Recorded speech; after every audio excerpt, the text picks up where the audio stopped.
네, 안녕하세요. 게임채널 로직캐스트의 알로직입니다. 이것만 알면 나도 고수! 이번에는 시메트라 강좌인데요, 요새 제가 이제 아이엠발드나 할리우드, 하나무라 같은 맵에서 시메트라를 굉장히 많이 기용을 하고 있습니다. 이는 대부분 입구의 수가 적다든지, 그리고 타 맵에 비해서 수비 포인트가 단순할 때, 그럴 때인데요, 지금부터 시메트라의 기본적인 운영 방식, 그리고 순간이동기와 보호막 생성기는 언제 지어야 되는지 가이드를 해보도록 하겠습니다.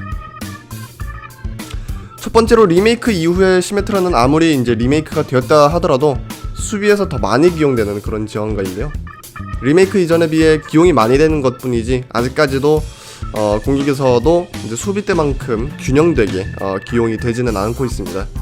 이는 바로 시메트라의 포탑 때문인데요, 들어오는 걸 막는 입장에서의 시메트라 포탑은 아군들의 덕을 어느 정도 볼 수가 있지만, 막는 걸 뚫는 입장에서는 포탑이 파괴되기가 또 쉽고, 그 다음에 그 이전에 일단 깔 시간조차도 없습니다. 그럴 바에는 차라리 다른 지원가, 아나는 뭐 두말할 것도 없고 루시우처럼 유틸리티가 더 많은 영웅을 기용하는 것이 더 좋기 때문이죠. 그만큼 이 포탑들의 유무는 시메트라의 기용 이유 중 하나라고 볼 수 있을 정도로 굉장히 중요한 역할을 맡고 있습니다. 그렇기 때문에 수비에서 시메트라가 어떤 식으로 포탑을 설치하는지도 굉장히 중요하겠죠. 기본적으로 시메트라의 포탑은 최대 6개까지 이제 설치가 가능한데요, 그중 하나라도 파괴가 되면은 바로 복구시켜서 6개를 유지시키는 것이 가장 중요합니다. 그래야 적들에게 지속적인 압박감을 줄 수 있기 때문이죠. 그리고 이 포탑들은 적들이 노릴 수 있는 수비 쪽에서 취약한 장소, 그런 장소에 이제 설치를 해두신 것이 좋습니다. 뭐 공격팀에서 생각하기에 자신들이 노려야 할 곳, 아니면 주로 가는 곳 등등에 이제 설치를 해두시는 것이 상대방의 경로를 차단시킬 수 있기 때문에 아군들에게도 굉장히 큰 도움을 줄 수가 있죠.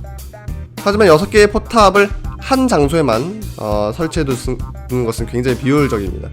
저 같은 경우는 이제 4개와 2개로 나누는데, 4개는 적들이 기존에 자주 공략하는 곳, 그리고 나머지 2개는 겐지, 트레이서, 디바 같은 이제 측면을 노리는 영웅들이 들어오는지 안 들어오는지 알 수 있는 경보 목적을 갖고 있는 것과 동시에 이동 속도를 낮출 수 있는 그런 용도로 사용합니다.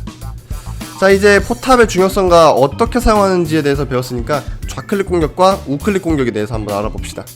좌클릭은 총 3단계의 데미지로 나누어졌는데요, 처음에는 초당 30의 데미지, 그리고 그 다음에는 초당 60의 데미지, 마지막은 이제 초당 120의 데미지를 주게 되는데요, 이 충전력은 이제 굳이 영웅들을 때린다고 올라가는 것이 아니고 라인하트 방벽이나 자리의 방벽, 메이 방벽 등등 지속적으로 때릴 수 있는 오브젝트가 있다면 충전력이 차기도 합니다.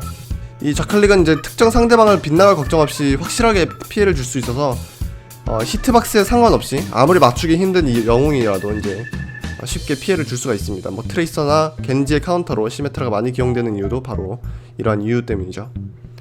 그리고 이제 3단계까지 이제 충전을 하게 되면은 초당 피해량이 120이나 되기 때문에 상대방의 배후에서 지원가나 딜러를 잘라주는 플레이 또한 많이 사용이 되고 있습니다. 리메이크 이후에 만들어진 광자방벽 스킬은 이제 시메트라의 기본 이동 속도와 날아가는 속도가 똑같기 때문에 이 스킬로 자신을 보호를 하면서 공격할 수도 있죠.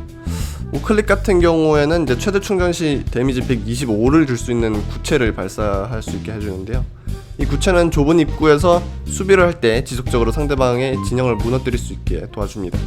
맞으면 125가 나는 것도 그렇지만 이 구체가 직격하게 되면 시메트라가 공게이지를 굉장히 빨리 채울 수가 있기 때문인데, 상대방의 섣불리 들어올 수 없도록 사용하는 견제 수단이라고 보시면 됩니다.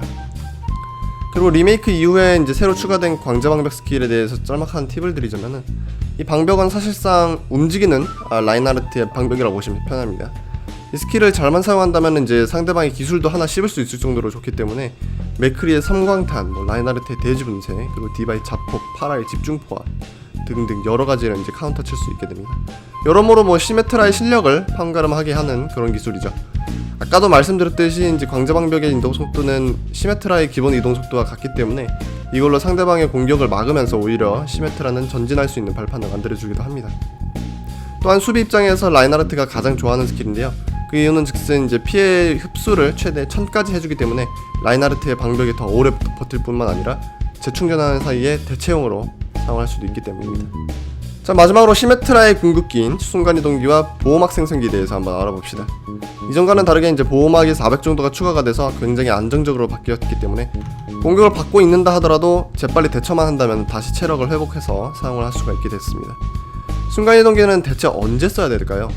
뭐 많은 분들이 알고 계시다시피 이제 아군이 죽었는데 상대방이 들어오려고 하고 있을 때 그때 깔아주는 것이 뭐 가장 맞는 방법이긴 하지만, 사실 막고 있는 수비 지점이 리스폰에서 특히나 먼 맵, 하나무라, 볼스카이 같은 맵에서는 보호막 생성기보다 순간이동기가 훨씬 안정적입니다.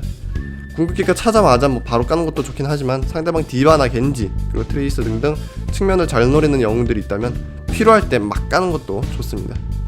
보호막 생성기는 이제 그 이외의 상황들, 그리고 시메트라가 있으면은 원힐을 하고 있을 확률이 높은 아나나 다른 뭐 지원가 딜러들의 안정성을 높여주기 위해 깝니다. 보호막은 아무리 달아도 이제 조금만 있으면은 다시 회복이 되기 때문에 안정성을 높여주는 역할이라 수비를 더욱 견고히 하기 위해서는 꼭 필요한 궁극기인데요. 이렇게 되면은 순간이동기를 배치할 수 없기 때문에 공격 측의 한방궁, 뭐 예를 들면 자리아궁과 플러스 알파 같은 궁에는 미리미리 대처를 할 줄 알아야 됩니다. 그런 경우에는 이제 추가된 보호막이 별로 의미가 없기 때문이죠. 아무튼 지금까지 게임 채널 로지캐스트의 알로직이었고요. 시메트라의 기본기에 대한 강력한 강좌였습니다.